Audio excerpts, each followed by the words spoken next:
Good evening, everyone, and welcome to another exciting episode here of Duelists and Drunkards. I'm Mr. Panda. And I'm Rockstar. This is the podcast where we give you advice for 5 easy payments of $19.99 plus shipping and handling. Pay now.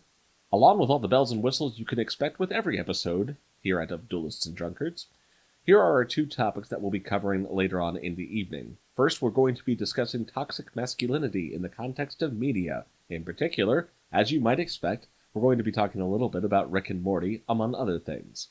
Later on in the evening, we'll be talking about Illang, Wolf Brigade, a live-action Korean remake of the infamous Japanese animation movie, Jin-Roh, Wolf Brigade. Stick around for that. But first, current events. Thanos strikes again, and when he's done, only half of the Netflix television seasons will be remaining. Because, to follow up last week's report about Iron Fist, Luke Cage is now canceled as well. It's a shame. Jessica Jones and Punisher are renewed, but Luke Cage and Iron Fist are go by. And it was like the day after Daredevil Season 3 came out, too, so... So what we need to determine is whether it will be Daredevil or Agents of S.H.I.E.L.D. that gets the can now. I doubt it. Well, Agents of S.H.I.E.L.D. probably can't get the can. Because that's ABC. Well, good for ABC. ABC is known for carrying along terrible shows for way too long. I said it. You haven't even watched them. How do you know they're terrible? What, Agents of S.H.I.E.L.D.? No. I most certainly have watched Agents. You haven't Agents seen of all S.H.I.E.L.D. of Agents of S.H.I.E.L.D., otherwise you wouldn't be calling it terrible. So I mean, I had to live through the Thor Dark World crossover nonsense for half a season, so believe me, I know all about it.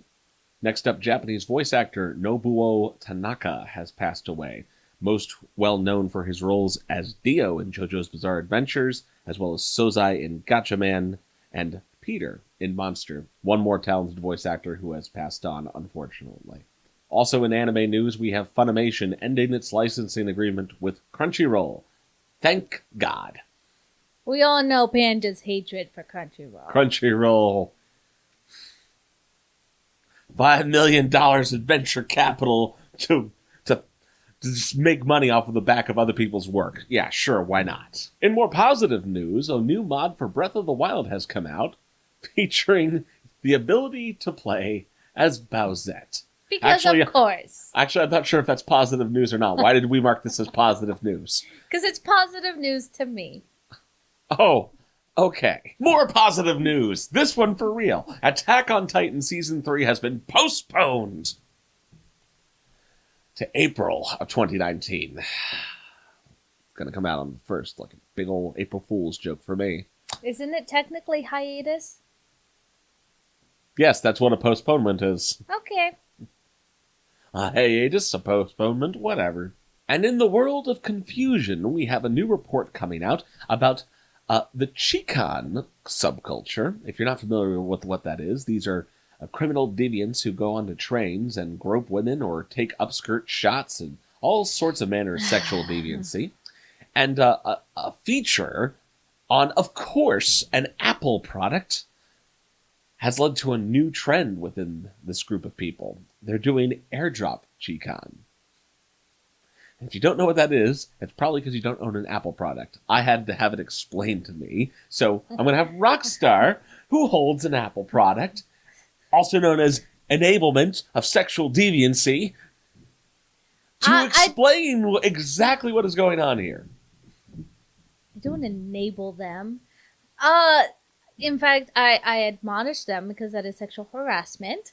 But the way that it works, essentially, is if I, in the reference of this, took an upskirt picture of a girl who didn't want it, I would go into my features for the photos, and there's like this airdrop feature that you can just drop it to everybody in the near vicinity. So you could essentially take the upskirt photo and drop it down to the woman that you're actually harassing so they know that you're being watched in a sexual manner.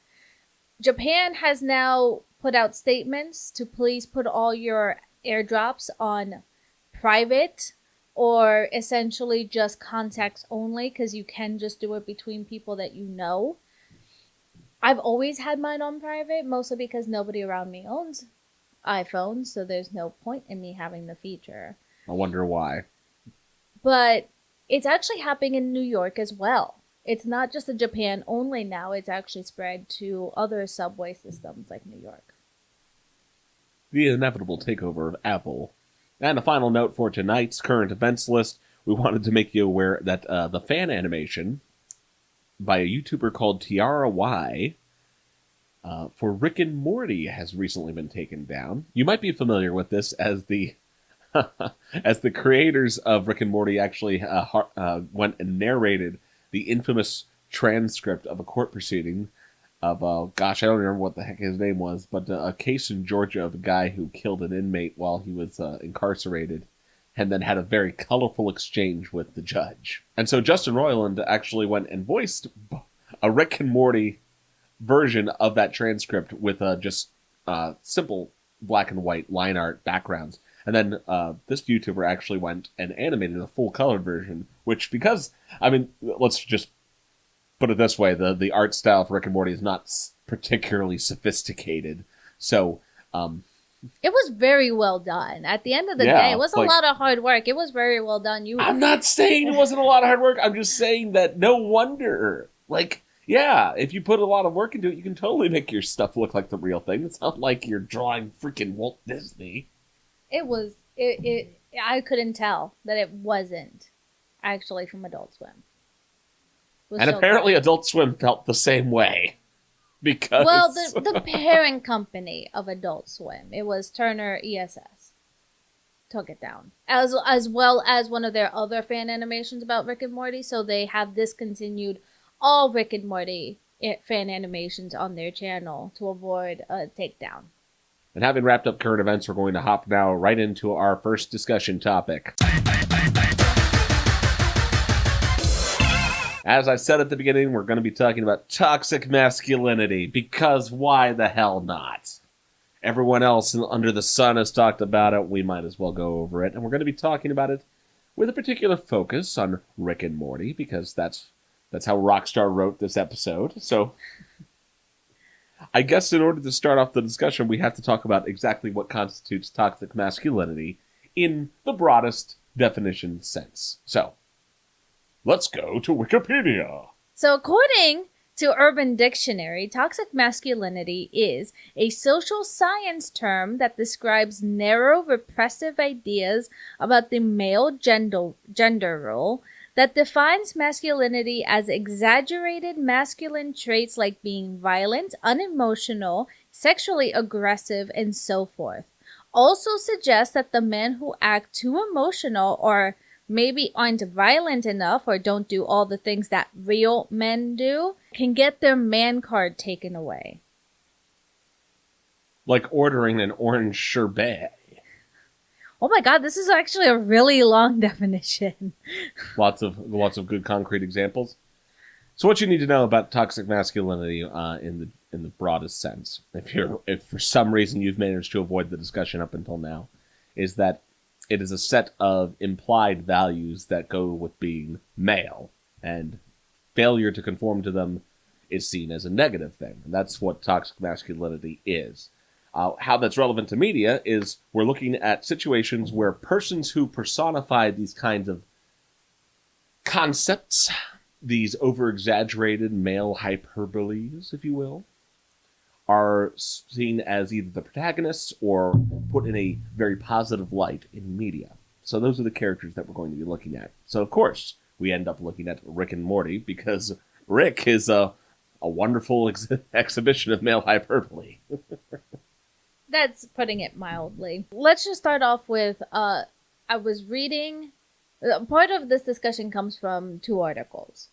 One from The Atlantic, and the other one from the Good Men Project. And in the Good Men Project, they assert that Jerry is the modern man. He's the man that goes around paying the bills. He's the one taking care of the family, living up to his responsibilities. That maybe he's not the one for adventure and things of exciting nature like Rick is. So why does the show shit all over him, essentially? Because he's lame. I feel like that description of Jerry is giving Jerry too much credit. We are talking about the same person who didn't realize he was in a simulation, even though any regular person could have realized that the people weren't acting like actual people. His boss wasn't acting like his boss, and the way he was having sex with his wife insinuates that he doesn't really care about her pleasure because it was the best sex he ever had, and this doll was just sitting there. Well, I mean, you're coming out of the gate here on the it's a totally different issue. Okay. Well, my problem is they make Jerry look like he is the modern man, that he's the one that the toxic masculinity males would call a cuck. And I'm asserting that she said cuck. And my problem is, well, Jerry's not that good of a person. Well, not only that, but Jerry's not that good of a person. Remember, he's the one who threw his kids under the bus because he didn't want to tell the person he was dating that he didn't want to date her anymore because he was prejudiced. Oh, that's true. Man, I keep forgetting that episode exists. He's a coward at the end of the day too. Just in general about his feelings. We're about getting everything. off track here. Now we're just shitting on Jerry, which is exactly what they said the show does. Let's back up a minute here. So let's focus on Rick. What tendencies does he exhibit that would be considered toxically masculine?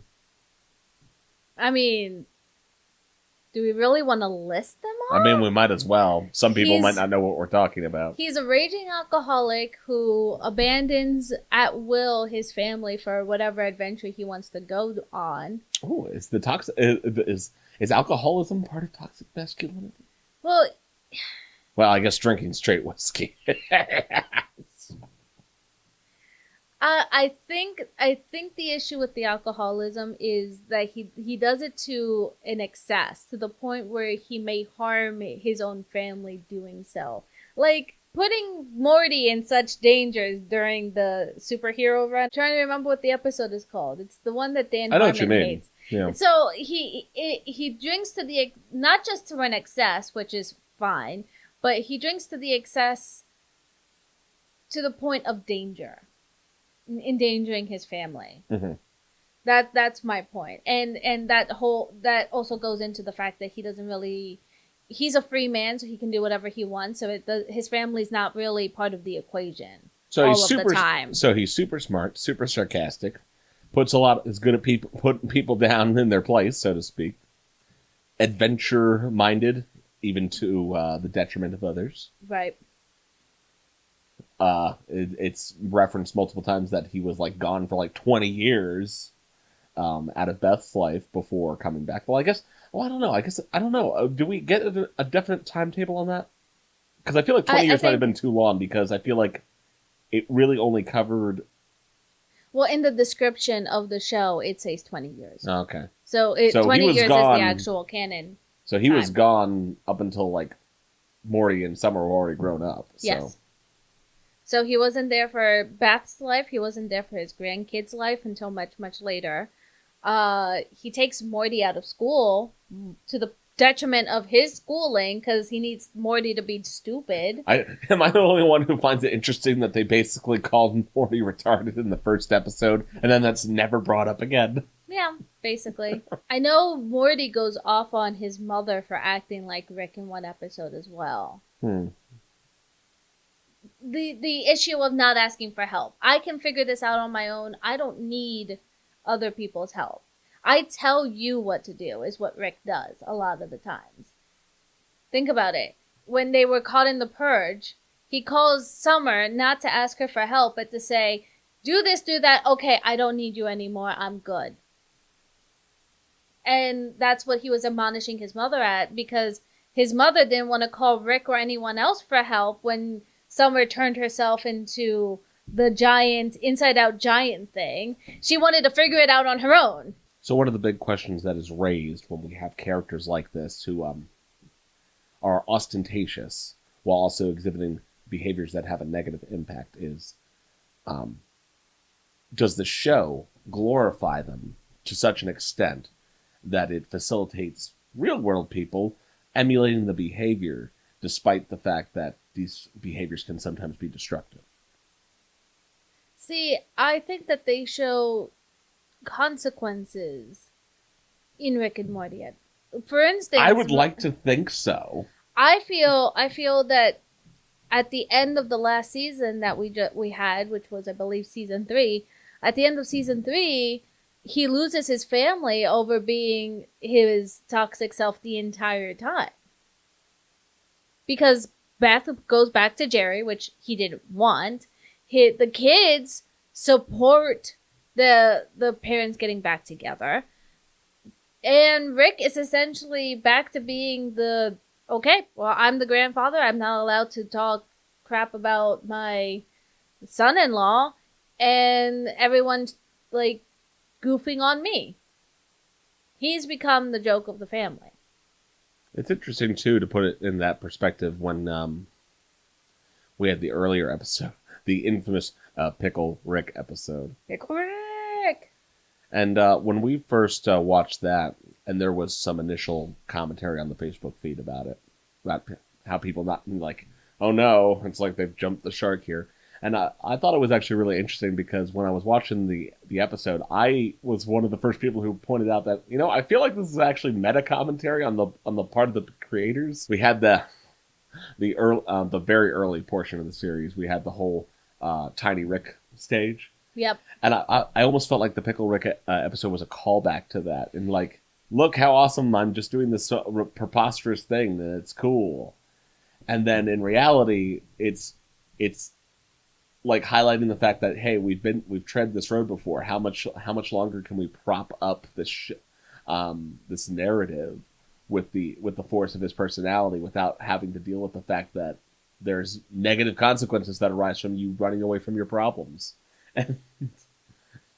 And as if to like flip it all around, like we get to the end of the episode with the psychiatrist. It's like, oh yeah, maybe you should like think about fixing this. And then frickin' Beth and him are like, let's go to the bar. Meanwhile, the kids are in the back going like, I want to go back. I want to go back. We like the counselor, like, and I think that's what I mean, Morty at this point already is known for not really trusting Rick, not really having his, like, he does have his back because it is his grandfather, but at the end of the day, if he had to choose between Beth and Summer or Rick, the question is up in the air. I think he would choose Beth and Summer. He's proven time and time again that when Summer tried to go save Rick from the prison, he's like, you realize that Rick would leave you in a heartbeat. He left behind my Summer. He left behind my real family. I may not be this dimension. I may not actually be your brother in this dimension, but I care about you.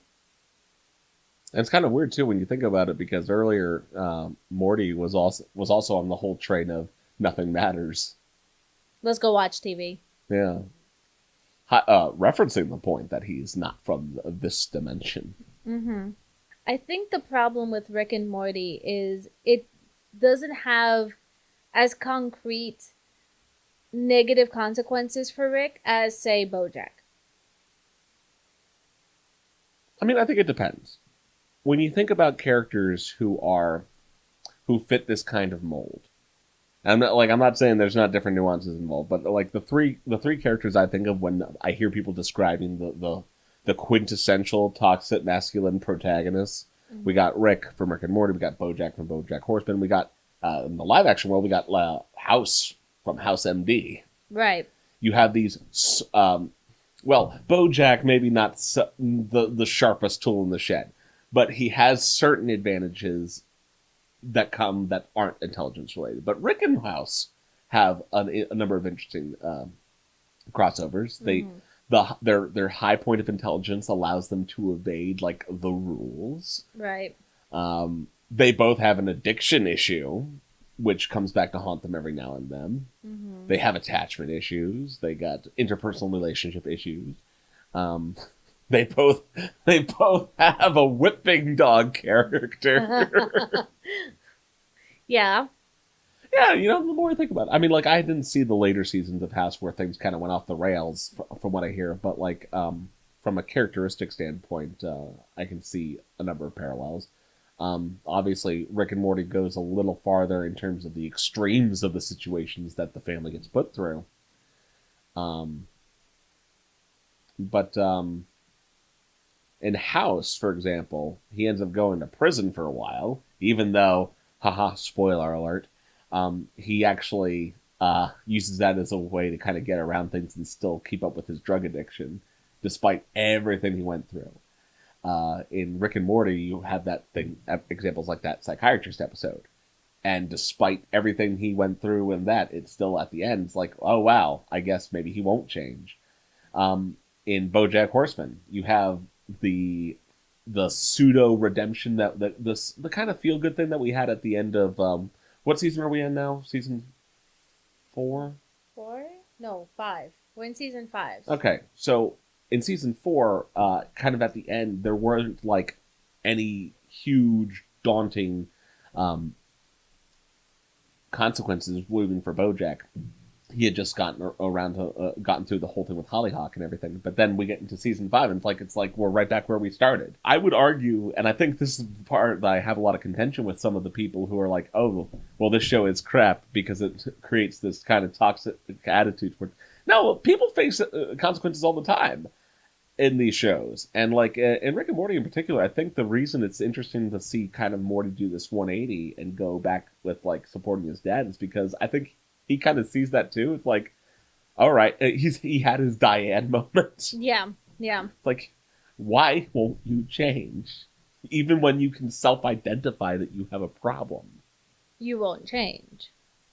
I mean, I'm definitely going to go out on a limb there and say that, like, I'm sure the creator's a little self-aware that, yeah, the character has problems, guys. And well, talking about the self-awareness, people say that this encourages fans to go out and be toxic, especially when it comes to the Rick and Morty, particularly to the Rick and Morty franchise.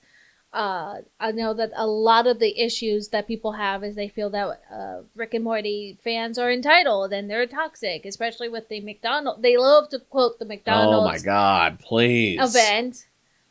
And Dan Harmon and Justin Roiland state several times. If you own an iPhone, I do not want to hear you talk about the freaking McDonald's sauce incident. Do not talk to me. I will freaking bring up every article in existence from journals talking about the scientific analysis of you fuck-ups and your Apple phones.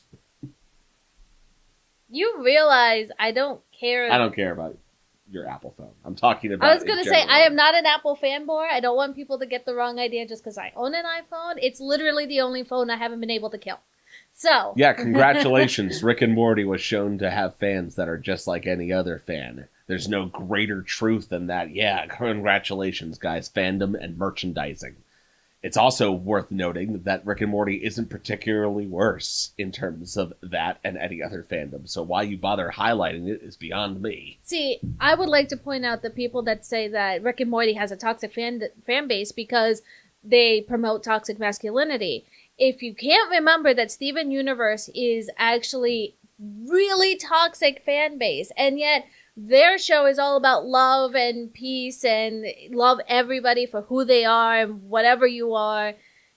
And that's my biggest issue. Like, and plurality and, acceptance. And they have all these wonderful qualities in the show, and yet I've seen people get fan abuse because of how you draw the characters in your fan art. I've seen abuse because, we had a non-binary person who happens to be male, even though they're non-binary, get told you're not allowed to voice a female character on our show. Yes, that was an actual controversy that happened. Well, let's not go too deep into it because maybe we'll just make that next week's episode. Good old Steven Universe. It just bothers me when people bring up that Rick and Morty fans are toxic and all of this, when in reality, more and more fan bases, regardless of the actual content of the whatever you're a fan of, tend to be toxic. So my whole point was that even Steven Universe, one that promotes to be about equality and love and peace and serenity, is still extremely toxic as a fan base. I think it's also worth noting that, other than the sauce incident, like, what really... Well, I know... what really does Rick and Morty promote that facilitates people to be, like, not sarcastic assholes, as opposed to, say, initiating destructive behavior? Like, normally I don't see Rick and Morty fans telling fan artists to go kill themselves. Yes, I know plenty of people who fit the pseudo raging alcoholic trope, but other than self-destruction, what else do you get out of that? Like, I've never seen anyone hopping into that mold causing direct harm to someone else. And, like, I'm not saying that makes it particularly better, but I am saying that I think Rick and Morty's mythos deals a lot more with the existential dread of our own existence than it does with the hypocrisy of promoting an idea and then immediately undermining it in your own community. Like, Rick and Morty has never really been deceptive about what its character thinks. Like, if anything, the Rick that we're given is inclusive in the sense that since nothing matters, I don't have any particular reason to hate you either, because I hate everybody. Well, so I will tell you what the article says, and then I will also tell you my problems with what they say is the problem with the fan base, because it almost always goes back to the McDonald's incident. But I've heard other memes. Wouldn't you wonder? There's other memes that comes with being part of the Rick and Morty fan base. But the article particularly states that one of the reasons they feel it encourages toxic masculinity and encourages their fans to be toxic and entitled is because Rick essentially embodies what these male nerds feel they are. Like, they see somebody that would be kind of like an idol to them, and they want to be like Rick, so it encourages to go out there in the world and act entitled to whatever they want. Essentially take the universe for a ride, as Rick would put it. And my problem is they always cite the McDonald's issue. And I know for a fact, trolling around the internet and trolling around Reddit and other places, that a lot of the other issues people seem to have with the fan base is that the fan base goes around acting as if they are the smartest creatures because you have to have a very high IQ to watch Rick and Morty. I don't need college because I've watched Rick and Morty. The problem is I've only seen this in meme form. I've actually never encountered a fan who genuinely believes that if you are not smart, you can't possibly understand Rick and Morty. I've never seen it. I know that it's a meme, and I know it's out there. And my welcome to the Reddit. and I guess my problem with this whole it encourages fans to be entitled and blah blah blah because that's what Rick is. It's like, then how do you explain it in other fan bases where that they tout something completely different? I know when I first got into the brony community, it was filled with toxic and entitled men who acted as if they hadn't even bothered to listen to the actual lessons in the show. So I don't think media affects us as much as society thinks it does. I think if you're already going to be an entitled jerk, you're going to do it no matter what media you consume.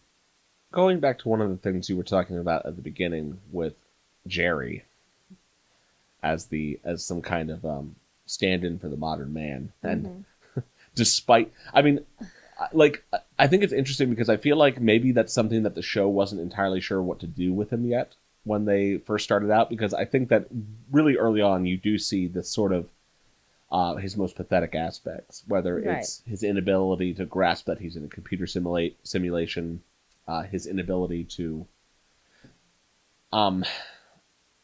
provide. But I mean, you could also look at that. You could look at that in a metaphoric sense, or you could also look at it as, well, Jerry hadn't yet developed to the point as a character that they could do something more with him. I'm not quite sure, but before we got into the podcast, you had a number of interesting things to say about it as well. Where it's that idea that Jerry is trapped. He's trapped because he feels like he is inadequate, and he knows it. My issue is, so there's that episode where Rick tells him, you act pathetic so that everyone does whatever you want. And my problem with the Good Men Project and how they represent Jerry as the modern man is I feel they're selling the modern man completely short. Because they act as if Jerry was a stay-at-home dad by choice. He wasn't. It was because he pitched a really horrible sales pitch and then just never bothered to get a job. In fact, he was so lonely, he wasn't talking to his kids or his wife. He was talking to... you remember the episode? He was like calling some random number. He was talking to other people. He was avoiding his life entirely. And he does act pathetic. Even in the episode where, Morty tricks Rick into taking Jerry out on some grand adventure. Babysitting. He can't muster up the actual complete gumption to kill Rick. Nor can he abandon Rick either. And he says he's going to stop acting pathetic, and yet he's like, oh wait, I forgot my change. Oh, too late. And now you can't act pathetic. And he just looks sadly at the window, which is what kind of instructs Morty to twice tell his father to not grow up. Either tell mom you want to be with mom or don't tell mom you want to be with mom. And he continues that pattern of behavior onto the next woman where he can't even really tell her, I don't really like you, but I'm with you because you're just a rebound. He can't be truthful about it with her, and instead of breaking up with her and telling her the truth and manning up then, he throws his kids under the bus. And I don't feel that's a portrayal of the modern man. It just seems like eventually I think Jerry finally gets with it. When Beth goes to him for advice about whether or not she's a clone, that was kind of one of the moments that finally endeared me to his character. But prior to that, I just see somebody who kind of flip-flops around and doesn't really know what he wants. He kind of just goes wherever the current of life takes him. Like the modern man. I mean, I would think the modern man makes more actual decisions, more responsible decisions. Well, no, wait. Now, wait a second here. I think that was the point they were trying to get at. Is that, if anything, this ties more into the whole discussion about millennials than anything, which is weird because Jerry's not really one of those, as far as I can tell. I don't know. People keep arguing with me now on semantics about what is and what isn't a millennial. But let's, for the sake of argument, just look at Jerry as a metaphor rather than a direct stand-in. He's unable to provide for his family. He feels inadequate constantly. He's trapped by the expectations of things he is incapable of doing. And I think that's what what they were trying to get at there was... I hope not, because they... As a representation of, toxic masculinity, it's there are some things that maybe not everyone can do. I guess I could see it that way. And to that extent, I get it, but I also agree with you that, Jerry also proves himself to be, ridiculously inadequate at some points. Well, it's just that when you read their article, I'm not saying that Jerry's not a good representation of a man who doesn't know what he wants, and in that way you could empathize with him. No, for all intents and purposes, I could totally empathize with not knowing where you want to go, not knowing your path, and not really understanding how to continue in your life with all the responsibilities that are being thrown at you. Especially in Jerry's world, which is cranked up to 11 when you think about all the things that he has had to endure, like a takeover of the planet, where now there's aliens and everything you eat is pills. But, And wasn't it interesting how he was able to thrive in the complete structured environment of the alien takeover? And then that gets taken away from him, so I just, But, Does Jerry have any qualities that we are capable of admiring or that he eventually exhibits? I think in the way, when Beth tells him, that she loves him because somebody who is that stupid and yet loves so honestly is like the thing that she admires in him. That's what I admire in him. That he can love so blindly, like this cute little puppy that follows you around. I kind of admire that in him. That he still loves his wife, even if he doesn't know how to display it. He doesn't really know how to relate to her. He doesn't know how to communicate with her. He still loves her entirely. And that I can admire in Jerry. He also has he also has a number of moments where particular adversity seems to affect his character. Like when the whole world goes Kafka, the Jerry of that universe becomes like caveman Jerry. Yeah. Which is like a complete 180 for his character. Some of the Jerrys in the Jerry daycare as well, you know, they kind of adapt to being abandoned there. And that's another trait. His adaptability. His resourcefulness, if you will. When faced with very extreme, because it has to be kind of almost very extreme. If it's just slightly terrible, he doesn't really know what to do with himself. And not only that, but his character has grown. Even if it is like in baby steps, it's grown. And for that, you can appreciate the fact that he's at least trying. If he wasn't at least trying. Perhaps we could argue that Jerry might have greater potential if Rick wasn't around so much. He does seem to do his best when Rick is not around, not in the picture. You know, like that's like the one correlating factor to the like his high points. Like he and Beth resolve their marital issues, albeit in a gruesome and Kafkaesque ways. Oh, Rick isn't present.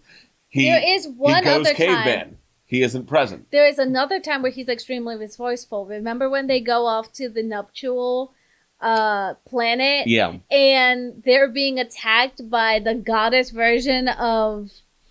Not the goddess, the monster version of Beth and the slime versions of Jerry. Yeah. They end up producing like these very good-looking Jerrys, and he thinks of, well...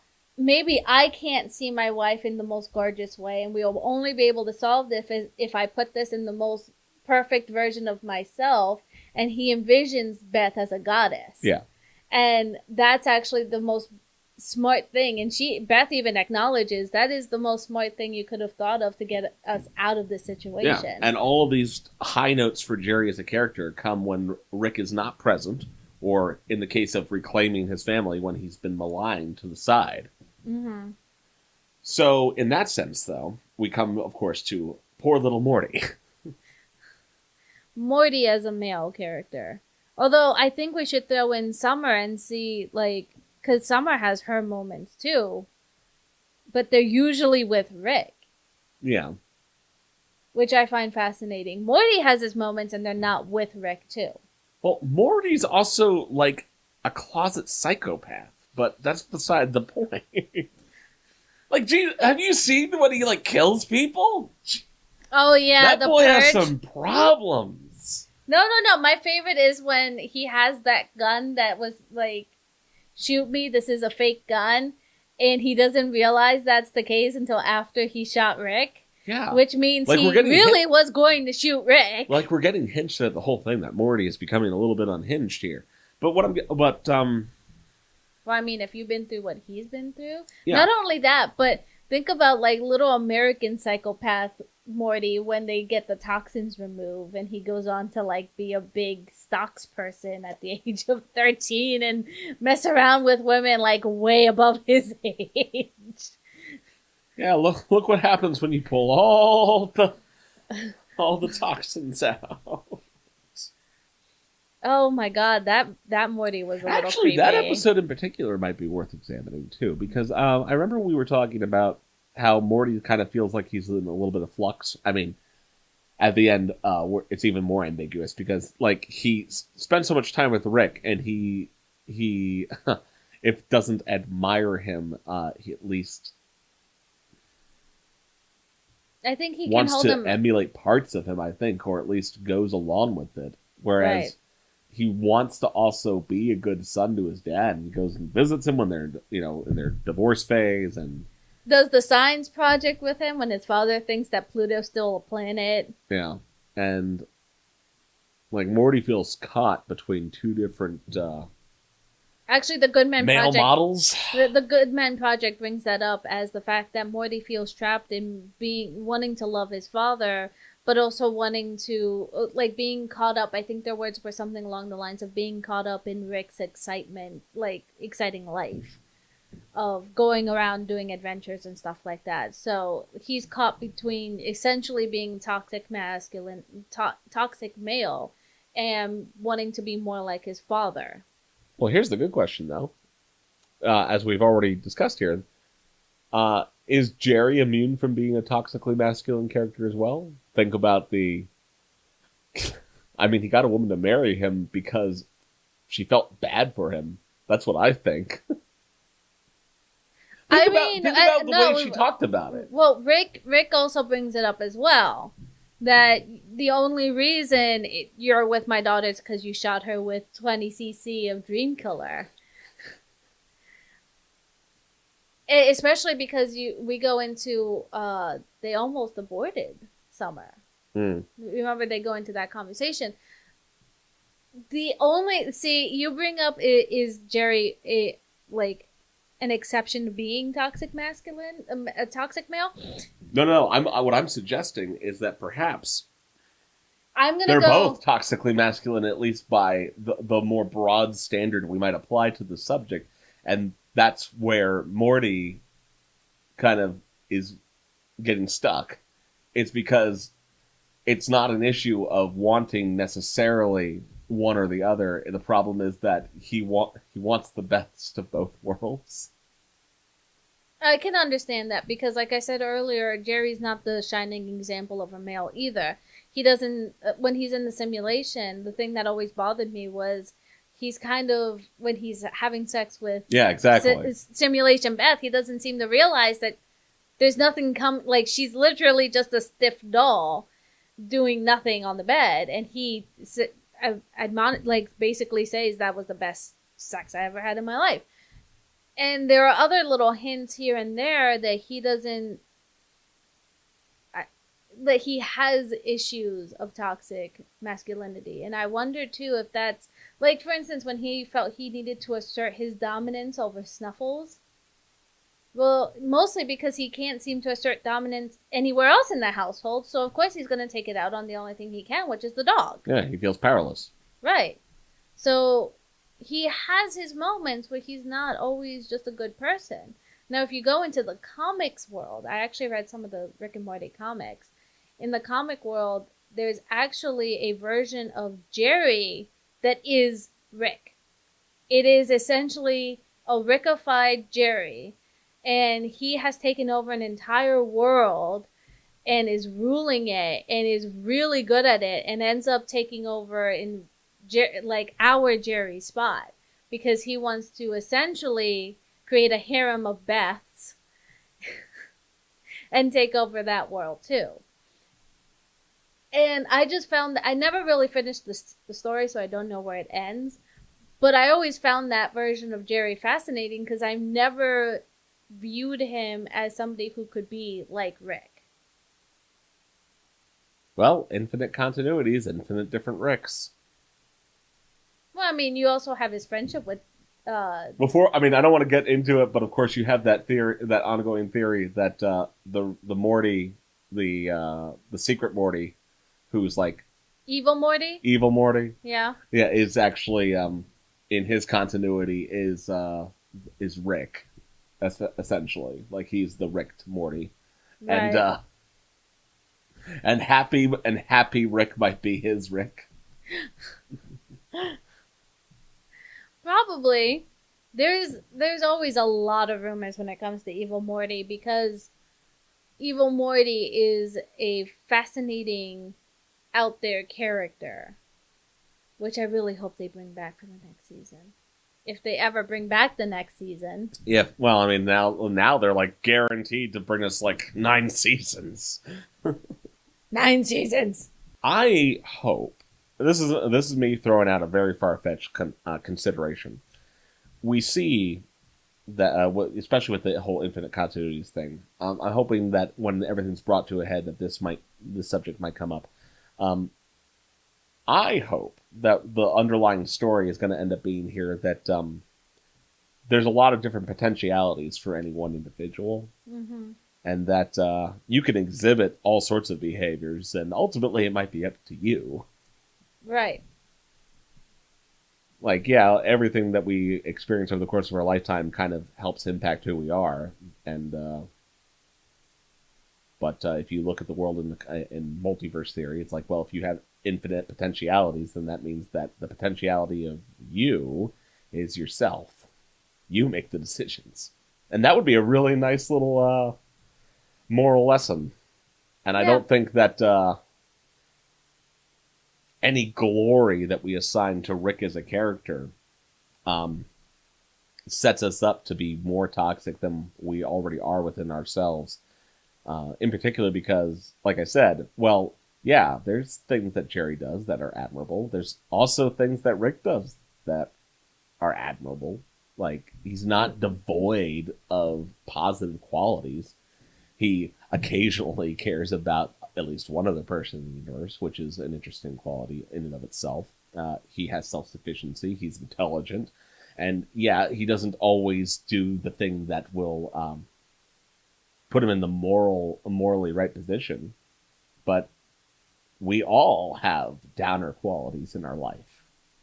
I think that was part of the toxic episode where they're talking about, the machine doesn't know what's toxic or not. The machine only takes away what you believe is toxic about yourself. So your qualities are only as good or bad as you perceive them to be yourself, not really what society does or what the person next to you does. It's what you perceive is bad or good. Every time I think about it in retrospect, that's a much better episode than I originally gave it credit for. Like, I think it might reveal a little bit about the psychology of what they're trying to put in these characters. And my fascinating point with that too is not only is it how you feel about your behaviors, but it's also whether or not you can live with them. Because living without them is also not a good option either. Think about what happened with Morty. He avoided it and avoided it and avoided it. And when they finally put him back together, it's like, well, it's better to have you toxic behaviors and all, but it's you. It's what makes you up. Well, I think we talked this one to death. So if you have your own opinions, feel free to comment below. With that out of the way, we're going to head into our next segment. And for this time around, Rockstar has decided that we need to take another quiz. This one... You just can't believe I found this one. Rockstar, you can tell our lovely audience what you've decided to put us through today. So, trolling around Cosmo as I do to see what terrible sex advice they had, I noticed they had a sex quiz called Big Dick Energy. And it's a quiz to decide whether or not you have big dick energy. So we'll find out if Panda and I have big dick energy today. We're going to find out if we have big dick energy. I'm so excited. It's his favorite thing. Has a lot of big dick energy? Goblin Slayer. He has a lot of big dick energy.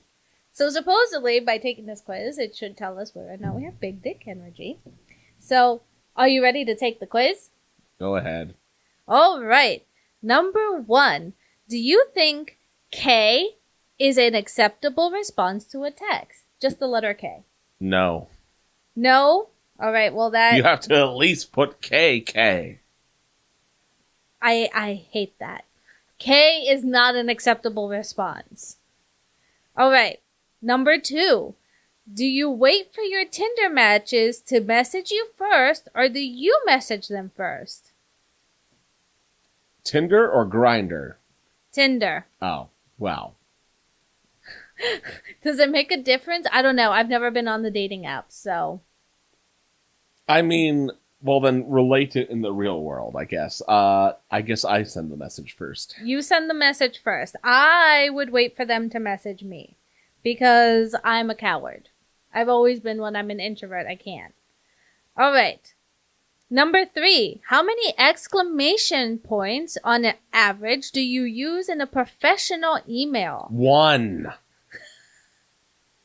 Is there what's the option? The option is A, 0, or B, anything more than 0. Oh, then 0. I was going to say, I don't I wasn't sure if they meant, like, in a sentence in general, or I guess they just mean in a professional email. No, 0. No, why would you use... What is this question? Okay. Number 4. Do you have read receipts on? Like on your... I think you're on your text message. No, I'm assuming for emails. Oh, for emails? You can no, do that I don't. too. I don't have them. No. I don't care. I don't care. I know either. you read the email. I don't need a receipt.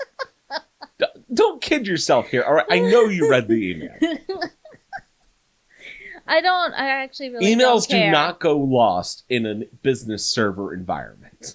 I don't. Well, anyways.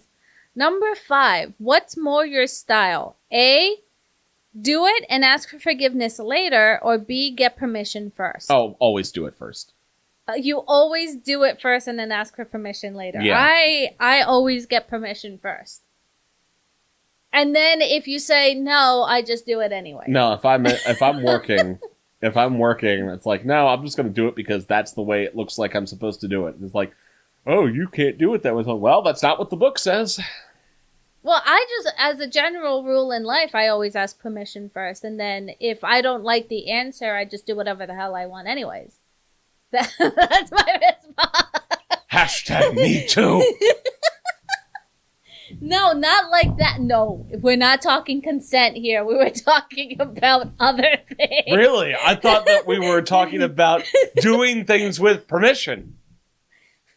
If it's about consent and we're talking about sex. So if it's a Xerox machine, I don't need consent. This is going to be really exciting when we start talking about those robot sex brothels. Oh my god, we're moving on. Number 6. You're canceling plans. Do you give them a reason why you can't make them? Yes. So you're of course. It's either nope or of course. I hate it when people don't tell me why you're canceling plans. So I always give a response why. None of your business. No, that's mean. Number 7. Your friends are having a dinner party and you can't cook. What's the move? A. Bring some cookies from Whole Foods as your contribution, still in the packaging. Or B. Scramble together something easy like crock pot chili. Well... C. Learn to cook. I guess I'll go with B. You would go with B? Like, my problem is I know how to cook.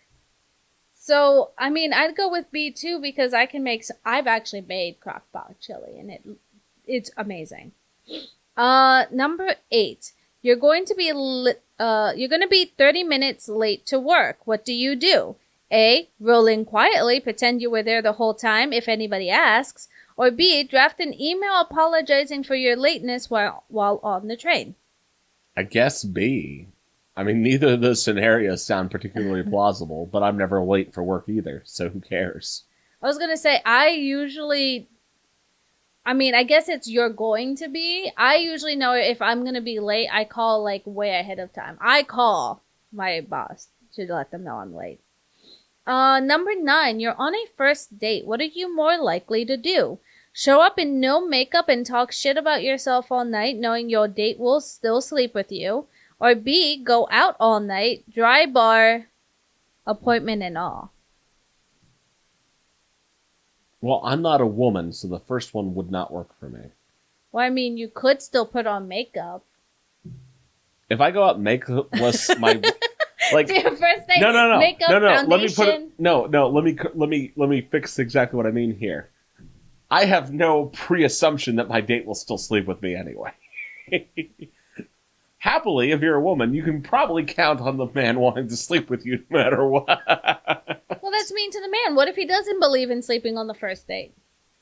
Well, then he's a cuck. And doesn't have big dick energy. What did we just say? We were talking about big dick energy, and clearly such a man would not have big dick energy.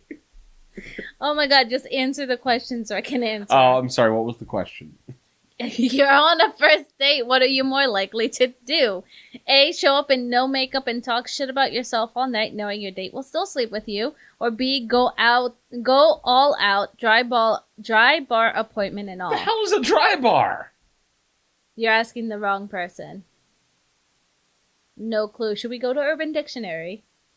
Yeah. How is a dry bar appointment? I'm feeling old. Oh, it means you're gonna go style like. I like how someone else also asked, "What the fuck is a blowout?" Okay, what they're saying is you go all out. You go to the salon, you get your hair done, you get your nails and everything. I actually should have been able to figure that out from context, but I forgot what the question was. I mean,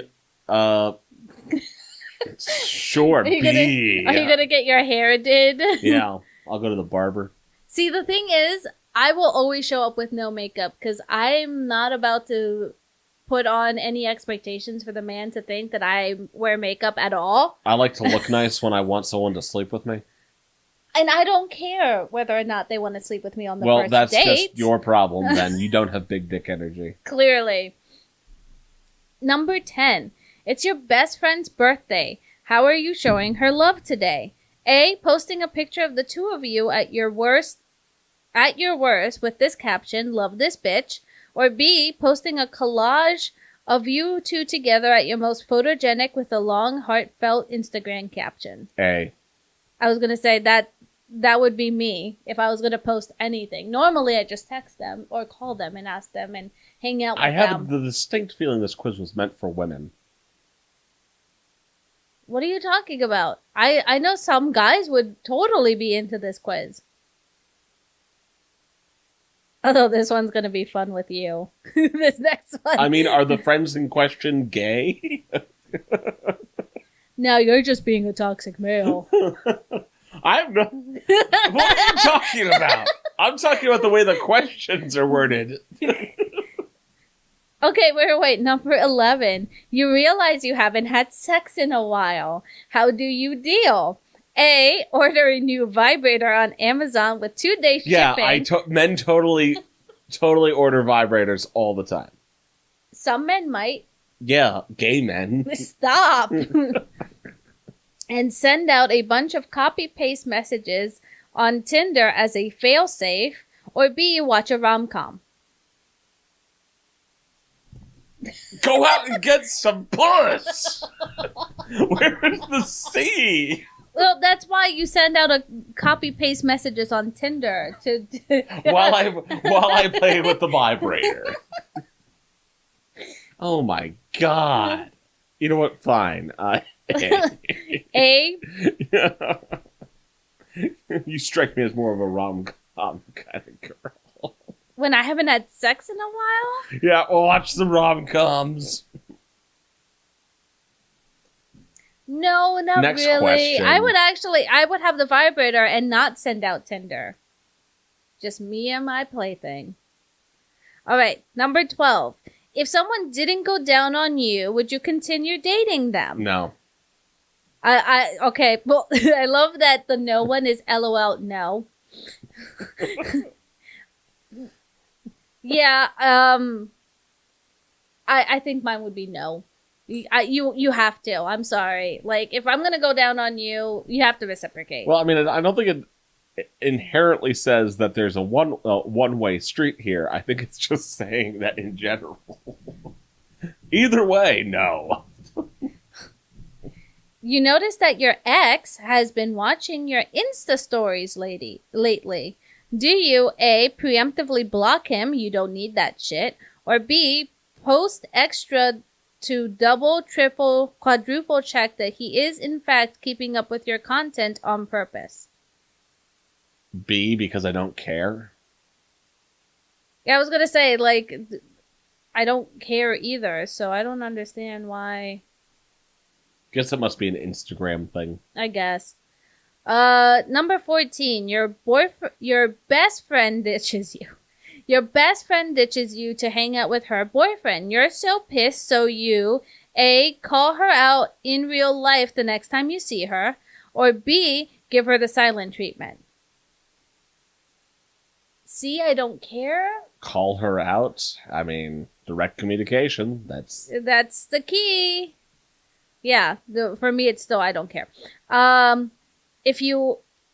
Okay, 15. You accidentally like a photo from 98 weeks ago. Wow, that's oddly specific timing there, Cosmo. 98 weeks ago on your crush's Instagram. How do you react? A, shrug it off, it is what it is, plus now you've made a statement and it's time for them to react. B, panic, delete your Instagram, block your account, post a message. I was gonna say. Oh, I had some random people like some of my old pictures from like 2015 once. Sometimes people go through your photo albums, guys. It's how it works. That's what they're there for. So you're telling me now I have to sit here and add it up? What? You had me plug it in so I could just add them up? 6 months later. So the results are, you're tied in both A's and B's, and it doesn't actually tell you what the hell you get when you're tied. So we round up. I have big dick energy. So I guess Panda has big dick energy, and I got mostly B's, which they states you don't have big dick energy. Of course, they're saying I don't have little dick energy. I just don't have big dick energy. We're just going to call this anatomically correct. Yep, that's what we're going to call it. It's time to roll into our video break. We'll be right back.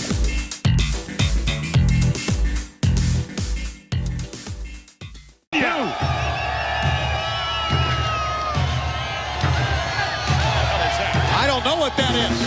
Oh, up there. That's on top of the hotel.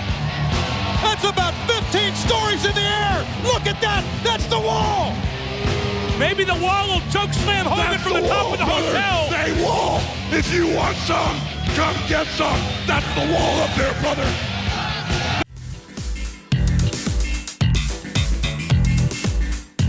Welcome back to tonight's edition here at Of Duelists and Drunkards. Without any further ado, we're going to go right into the list of the week. This week's list comes from Rockstar. I went down the particular rabbit hole this week about songs that were inspired by true crime. So in no particular order, number 5 on the list is a song by Nickelback. Now whether or not you like Nickelback or not, I understand. Their song, Throw Yourself Away, from the 2003 album The Long Road, was about neonatocide. You know what that big word means? Dead babies. Okay, well, in specific, neonatocide refers to the parent killing the child within the first 24 hours of its birth. Who would do such a thing? You would be surprised. The government of China. No, this story comes from actually New Jersey. The band was inspired by a true story of Christopher Drexler. He was the son of Melissa Drexler. Melissa was a teenager who got pregnant and hid it for the entire 9 months.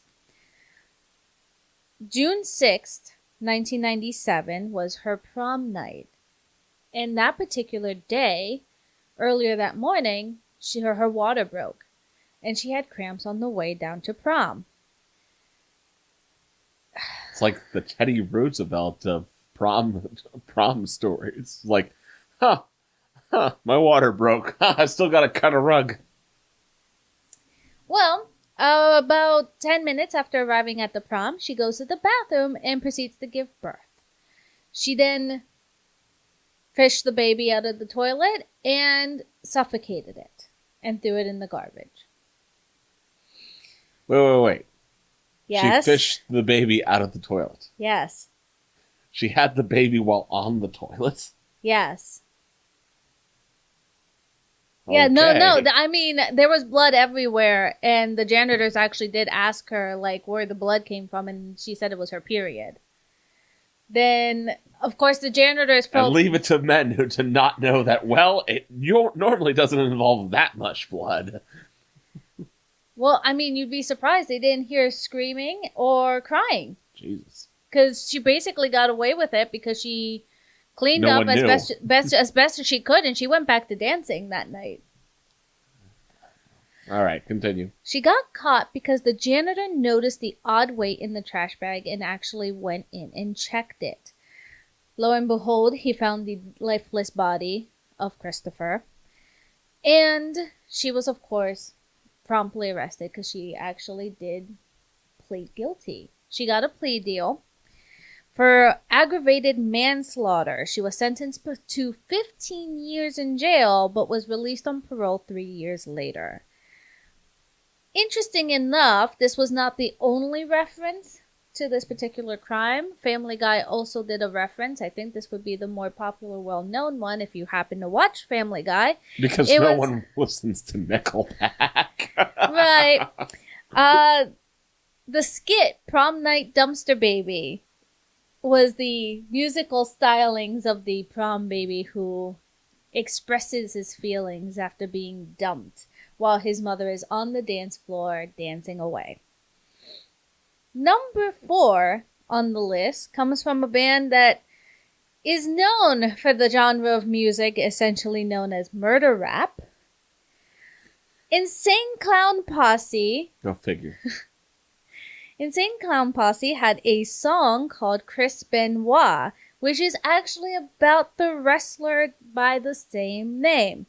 Now, on June 22nd, 2007, Chris bound his wife and murdered her, Nancy Benoit. He then called his friends, left some text messages, and on Saturday morning, he proceeded to kill his younger son. Finally, on the 24th, he committed suicide by hanging. Now, the song itself comes from the 2012 album of The Mighty Death Pop, but it only actually alludes to the murder. But this brought a lot of controversy their way, as it would. See, the song goes over what kind of mindset Chris might have been in. So it dives down the rabbit hole of what kind of insanity must you have gone through to commit such a crime. And that's actually what they state in several interviews, that they only want to explore the mindset, not to glorify the act. And just as a fun fact, that's actually not their only song about a real murder. There's another one called The Tower, but I left that one off the list. I remember that one. Mm-hmm. About the original school shooting. On to number 3. We have John Bon Jovi's song, August 7th, 4:15. Hey, another person that no one listens to. That's not fair. This song comes from his 1997 album, Destination Anywhere.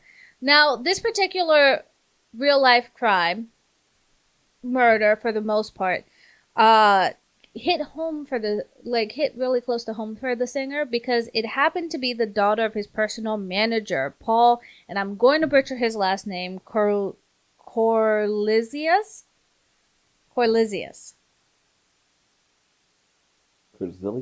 Corzilius? That's probably more correct. Paul's daughter, Catherine, went on a very short walk in August, believe of the same year, 1997, and never came home. When her mother found out, she went looking for her, and she was found on the opposite side of where she should have been on the road. She died later that day from injuries suggesting that she might have either fallen, jumped, or had been thrown from a moving vehicle. To this day, this murder is actually unsolved. they actually have no clues on that particular one. It's a pretty sad one. Number 2 was actually, this one was a song I actually listened to as a teenager, and I didn't realize it was inspired by a true story. If anyone has ever heard of the band POD or Pod, I don't know which one you would want to call it. They were on their way to a rehearsal in San Diego when they got caught up in a traffic jam.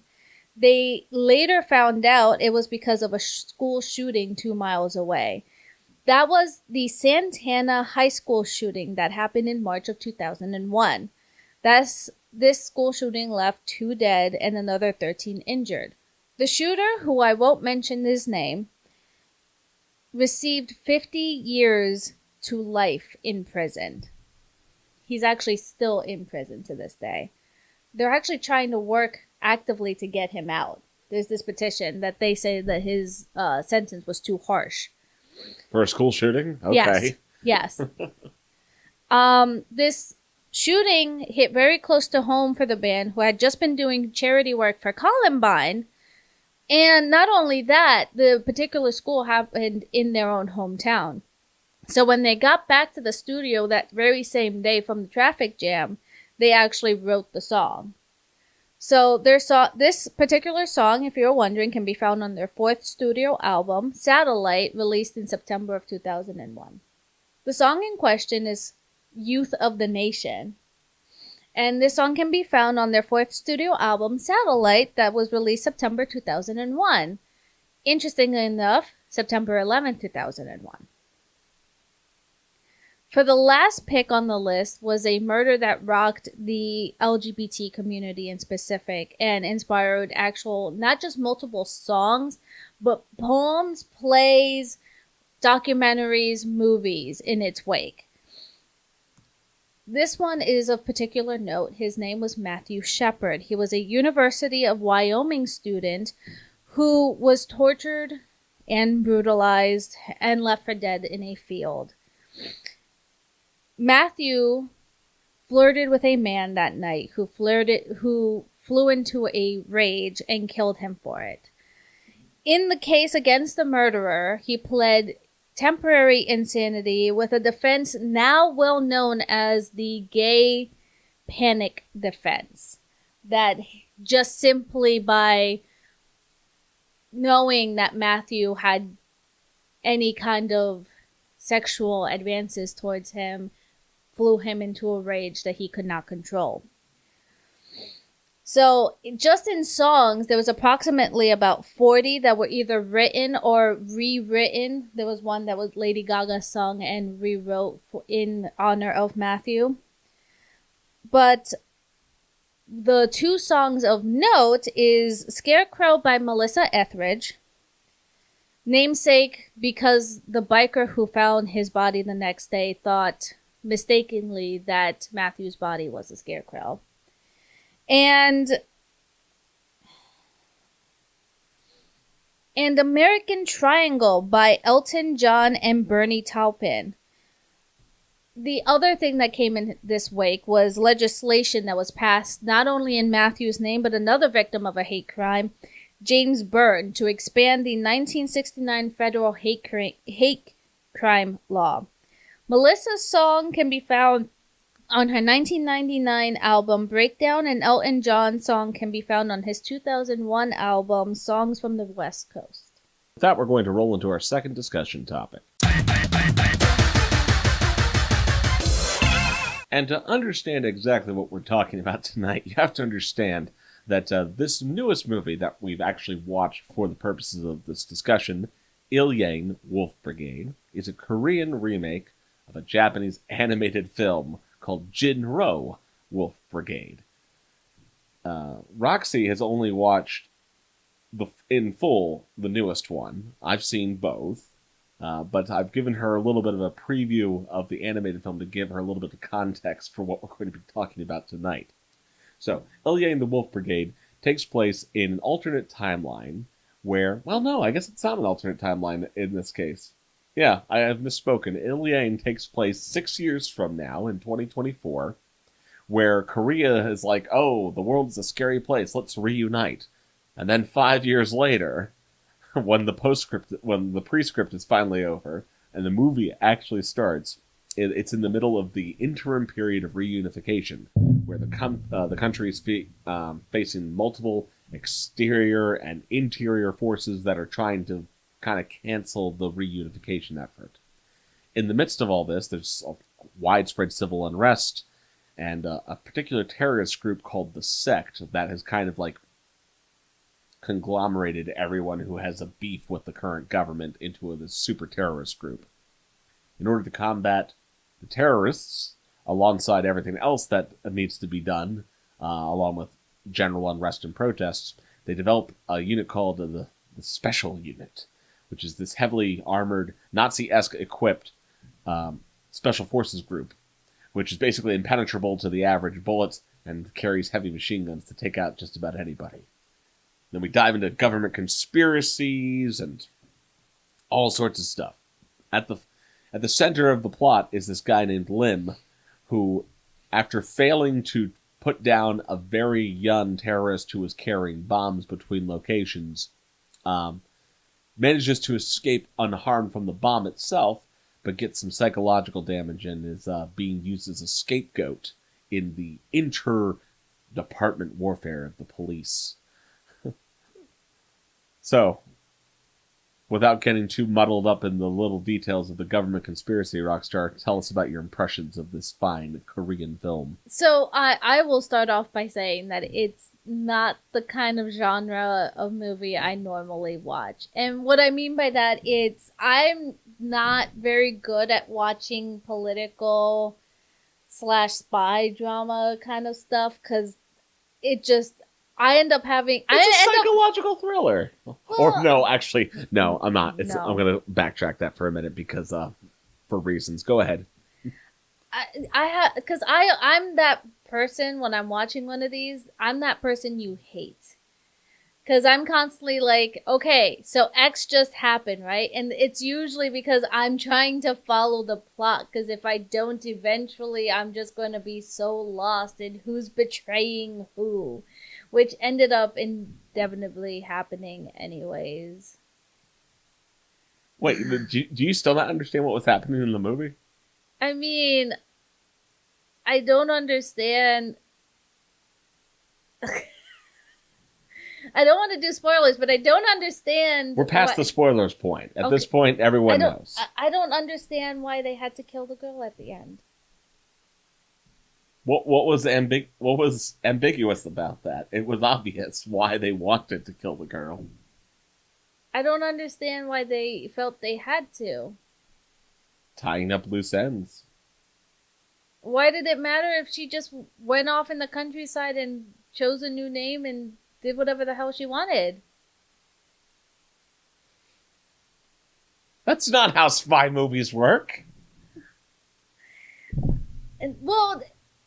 And then what happened is, like, so if it happened in the Japanese movie, fine, and the ending kind of works because they continued the Little Red Riding Hood story until the end, right?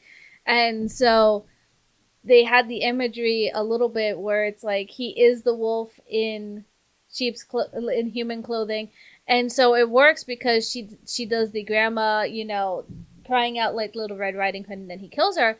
But in this one, in the Korean one, they change it so that... They make it a Korean drama. Actually, there's two... I've seen two key differences between this film and its Japanese originator. First is, of course, the ending's changed. Mm-hmm. And the second is they definitely change a lot of the tone of the film because even though... I thought it was really cool how the actor they got to play Lim in Illang...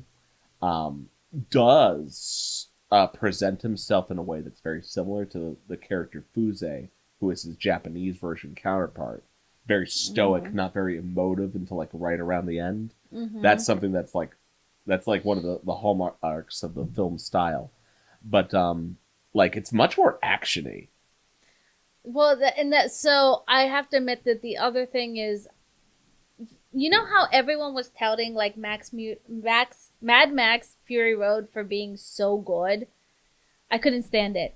There was so much action. I was fatigued by like not even a quarter into the movie. And when there is that much action in the movie, I get tired of it's like You get tired on their behalf. Like, yes, stop running. Why are you running? Why are you running? Why are you running? No, I get so tired for them, and then I just zone out. It's like, oh, they're still they're still fighting. So they had that big climax, and by that point, I really wasn't tired. But then when they had the second fight, I was like, why? Well, if you came in like me, having watched Jin-Roh, it's like, oh, where did this come from? What's happening? Why are you doing this? And I think that's what actually really sucks, is because up until that point, they probably could have salvaged something. Like, I didn't feel like there was a lot that was directly correlative between the two versions. There was the intro was almost like a shot for shot. Now there's stuff that was different. Illang gives you a lot more of the preview of the behind the scenes stuff, like you have the police commissioner and the head of public security and the barbershop scene. You have them taking down one of the members of the special unit in an interrogation room. That kind of stuff didn't happen in the movie, and it gives you a better context for what's going on. Whereas you have to kind of infer a lot of it from the Japanese version. Which tells me that I would have been lost in the Japanese version. No, they make it... I mean, it's pretty clear what's happening. It's just like, for example, in Illang, one of the precursors for the story is this issue of the Bloody Friday incident, where our good friend Mr. Lim, as well as other members, are involved in this accidental shooting of a bunch of schoolgirls. You mean the PTSD thing that eventually, like, for me, is now PTSD? Well, that's not even it, though. For me, that's not even it. That's used as, like, a precursor to explain why they're already kind of in a bad situation. Yeah. But then it doesn't really make sense how they follow that up. Like, in the Japanese version, the only thing we're dealing with, other than, the special unit is viewed with disdain by the other police units, is, oh yeah, look, this guy screwed up. A girl blew herself up, wrecking part of the town, and so they send him back to basic training. Like, that's the precipitation of the story. In Illang, we have this Bloody Friday incident where I'm like, well, how the hell did that not already trigger everything else that's going on? Why the hell did they have to wait for the bomb? Oh, I'm sorry. Was the part where he shot at 15 school kids for no reason, was that not good enough? Well, I mean, that's my problem with a lot of the movie, though. Is like, I feel like, okay, what? There's just so much backstabbing, so much this is happening. Like, okay, so the one agent, too, the one that the girl talks to, that they bring in. The head of the public security, or? No, the other girl. Oh, yeah, her. Like I don't think she was in that. I don't think she was in the Japanese version either. I'm pretty sure. But I don't understand. Like, so she goes in and warns her to not do it. I did not understand that at all, actually. And to not.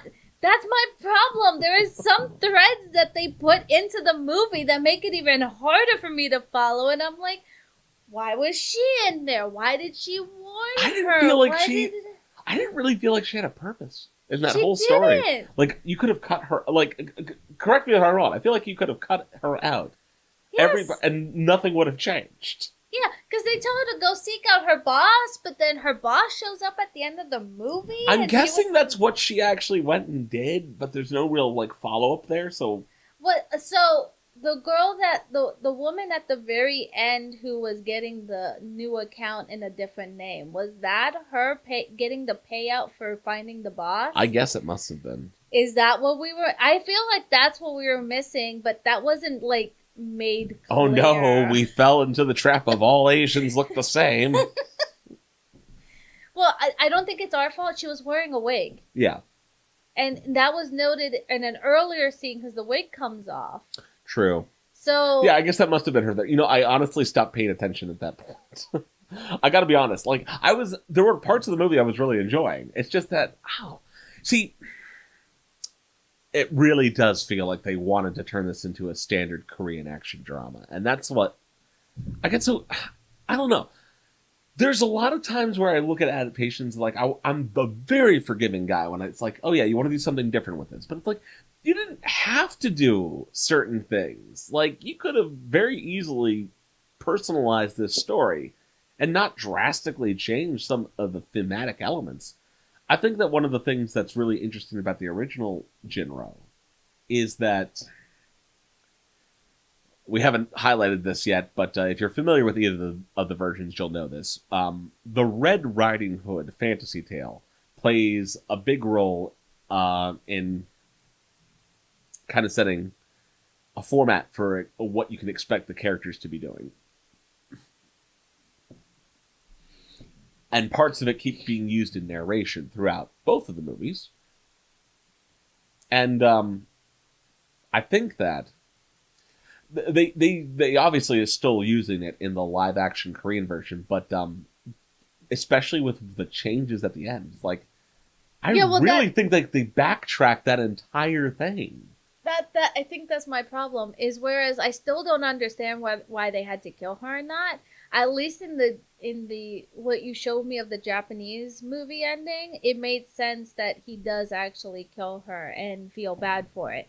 But in the Korean drama, he doesn't. That's actually the point. Okay, well maybe he doesn't feel bad for it. I interpret it differently because he was crying.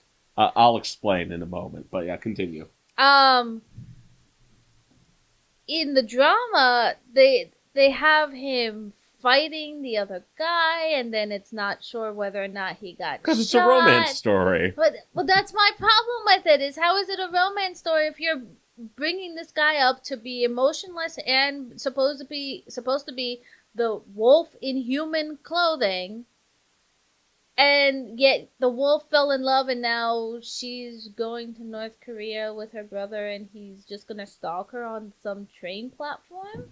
Well, this is the part that I actually think is what makes it not a great adaptation, at least not of the purpose of the original.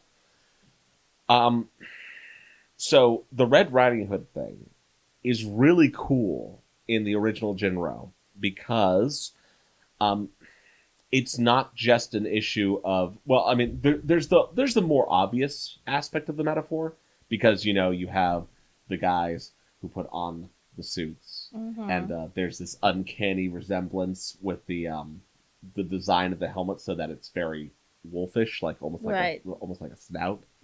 And so there's the very obvious metaphors like that, but there's scenes in the animated version where, like, I guess you would call them like pseudo dream sequences where it's also like he's dreaming about acting like a wolf in the tunnels and all that.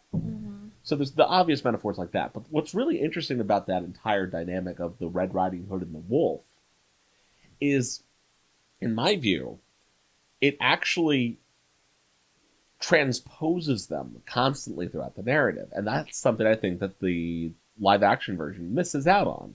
Because in the case of Jin-Roh, you have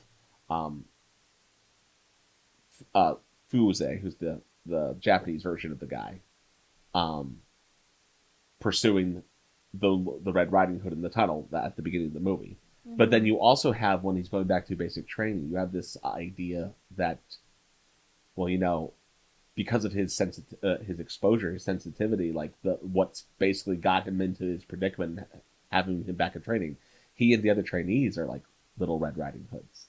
And the trainer is the wolf.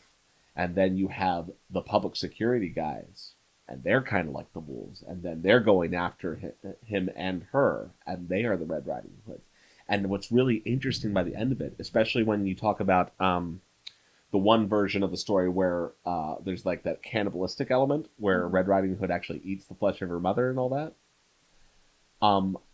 I thought was really cool is that the metaphor actually makes it out so that, yeah, at some level, I think the character even comes out and says it at some point, in just a different way. It's like, yeah, everyone is a wolf and everyone is a Red Riding Hood, and what matters is who's going to be, you know, coming out in the end. And switching up your position in that dynamic, I think that's what the story was about. And at the end, in the Japanese version,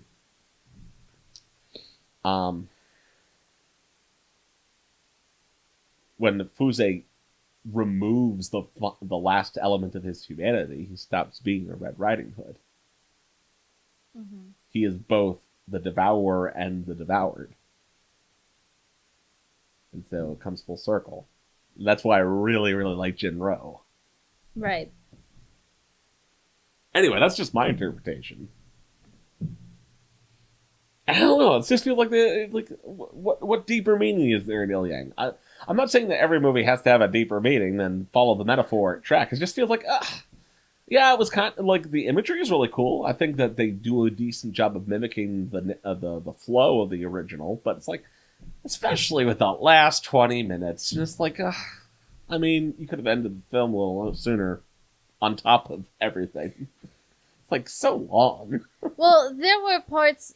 See, the problem is I had just finished watching the first Star Trek movie, which in itself has certain parts where I'm like, you really could have just stopped that 15 minutes earlier and I would have been just fine with that sequence. That's an exaggeration. But there are certain scenes where I'm like, okay, they're still looking at each other. 3 minutes later, we're still staring at each other. There are times where the plot was either way too slow or it was going way too fast and over my head. And sure, I'd like to delve into deeper meanings about a lot of things. I dive into deeper meanings about everything. But I just can't do it when I'm like constantly either being flooded with information or not enough at all. It just felt so badly paced for me. In those last 20 minutes, really doesn't tie the story up nicely. At all. I went in really wanting to like it, and I thought they did some cool stuff, specifically with let's just call it the Panzer Corps suits. But, yeah. Well, I mean, I like the imagery with the guys in the special unit. That was really cool. Yeah, and actually, I think that's actually the part that almost makes me annoyed, because there were parts they did so well to properly adapt the feeling that they wanted you to get in the original. Because, I mean, in fairness, there's a little bit of ambiguity as to when in Jin-Roh the story's taking place, but the impression that you're supposed to get is it's the late 50s, early 60s, mimicking the actual events in our parallel time about the student riots and stuff. Mm-hmm. And the rise of leftism in modern Japan. But, like, obviously this one takes place in a more modern setting, and there's not as much opportunity to give you that post-war rundown feeling that is like, what's the word I'm looking for? Ghetto-esque that you get in the environmental features of old Tokyo in Jin-Roh.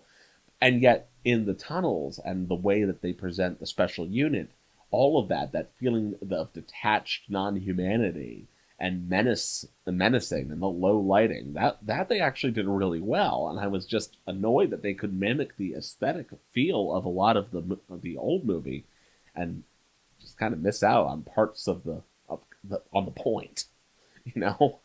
You know, that scene in the sewers, for me, was very reminiscent of seeing, like, Darth Vader in Rogue One, where, you know, Rogue One, that one scene really made Darth Vader really cool for me again. The fog, the ever-looming presence of this guy that you know is just going to come down and mow you down. And they got that dread perfect in that sewer, and I totally I won't say I wasn't consumed by the story. It's just that once they got to the whole the middle part is what lost me. And then this romance that I was supposed to be getting that I didn't get because he's this stoic guy. It just lost me. I was surprised they didn't just have them like have sex on screen, honestly. But I didn't feel That like there was doesn't happen that in the kind original of either. chemistry. Yeah, well, I mean, that doesn't happen in the original, but like it's implied that they hook up. But yeah, in this too, I was just like, I mean, with everything else you've done, I mean, why not? I mean, at least then you'll hang There's the a heart on the reason. sleeve. Right. All right, well, final impressions. Was there anything that you particularly liked or enjoyed that we haven't already talked about? No, but I just realized there was a rant that I didn't go on. Go ahead. So, I'm supposed to believe that all these special unit guys are extremely well trained. Oh my god. Yeah, he knows exactly what I'm gonna go on. The main guy, Lim, like he fights his way out of a skyscraper with all of these forces, and the fight for me is just overly ridiculous. Apparently, in this timeline of Korea, they don't believe in airbags. They are stupid to have a drone come in close quarters and fight this extremely specialized guy. And they managed to capture another guy from the special unit forces like it was nothing. What's the point of being in a highly specialized group that apparently one of your members can basically fight down an army by himself with some woman that can't help him do shit? And you're gonna have your other member just, he's caught and now he's dead. You've got 2 scenes of that. Meanwhile, you have this long action sequence where an army of people can't kill a guy in a skyscraper. I mean, he had a gun. Oh, they didn't have guns? Because I'm pretty sure I saw a lot of guns on their side. All right, we're done with this. All right, we've exhausted our options for Roxy to have rants. Now it's time, ladies and gentlemen, to enter the final segment here tonight. And for tonight's That's Pretty Spooky, I'm going to be telling you about one of my favorite little anecdotes of oddity history. Have you ever heard the expression, a chicken with its head cut off? It invokes some comical ideas, perhaps, of a little body running around for a couple minutes before falling over and becoming delicious dinner. But in one particular case, it did not become the dinner. No. Ladies and gentlemen, tonight I'm talking to you about Mike, the Headless Chicken. During a routine head removal procedure, the chicken, whose head had been removed, did not die, and in fact persisted long after, to the tune of about 2 years, becoming a stage show attraction, raking in something on the order of $4,500 a month in old world dollars. That was a rich chicken. Mike the Headless Chicken was basically being fed through an eyedropper, and persisted. That's so sad. And the best part about it is the only reason that he died was by accident. Accident? Yeah, I think it was like a transportation issue, and like he got pneumonia or something. I forget the exact details of his ultimate demise, but it was not basic natural causes. It was just by inadvertent accident that Mike the Headless Chicken was killed. To this, as far as the mechanics of what happened, they think that it happened to just be just the right angle to preserve the majority of the brain stem, which controls a lot of the motor functions, and it missed the artery. In its neck. Interesting. So, as long as you could keep getting nutrition to the stomach, well, Mike the Headless Chicken would persist. Mike the Headless Chicken, incidentally, is still celebrated in a festival in his hometown called Mike the Headless Chicken Day. What did they do? What is it, like a fair? Like what do they do? I mean, I assume they try to mimic it and just chop chickens' heads off. I don't know what the heck they do. I Mike hope the Headless not. Chicken Festival. I don't want any more chickens living off of eyedroppers. That's so We should look it up. What activities are on in Mike the Headless Chicken Day? Okay. I'm still sad about the eyedropper thing. She's sad about the eyedropper chicken, but will gladly eat chicken at her next dinner meal. What? That's not the same thing. The chicken doesn't care. Its brain is gone. What? You are heartless. They're dead. You eat them. Get over it. Mike the Headless Chicken Festival. Mike the Headless Chicken Festival. Oh my god, we should probably go. So May 31st and June 1st, festival is dedicated to the amazing story of one chicken's will to live. Events such as a 5K run, disc golf tournament, wing and peep eating contests, live music, delicious foods, and artisan booths to make this a weekend to remember. Wait. Peep eating contest? Wing and peep eating contest. I mean, do they mean like the marshmallow peeps or like... I think they mean the marshmallow peeps. I mean, like... I'm gonna... Like... I hope so. I mean, don't get me wrong. I mean, like I said, it's like, yeah, meat. I mean, at that point, what does it matter if you're cutting the chicken's head off? But I mean, like, I don't know about eating peeps. It seems kind of gross. No. Actually, either way, that's kind of gross. Don't eat peeps. Well, there you go, ladies and gentlemen. We have Mike the Headless Chicken Festival. You can check out May 31st and June 1st, 2019. I just found out what killed him. Oh? It was the eyedropper. He choked. The chicken choked. Choked the chicken. I am sad. I knew I was sad about that eyedropper for a reason. That poor chicken choked. So practical advice from this week's That's Pretty Spooky, ladies. No, don't give any practical advice. Practical advice. No. Should you choose to recreate Mike the Headless Chicken, Don't leave the eyedropper where the chicken can get it. That's not what happened. They were feeding him and he choked and they couldn't retrieve the eyedropper. Yes. Don't choke your chicken. Oh my god. You are... Because that, ladies and gentlemen, is pretty spooky. And with that, ladies and gentlemen, we have come to the end of our time here tonight at Of Duelists and Drunkards.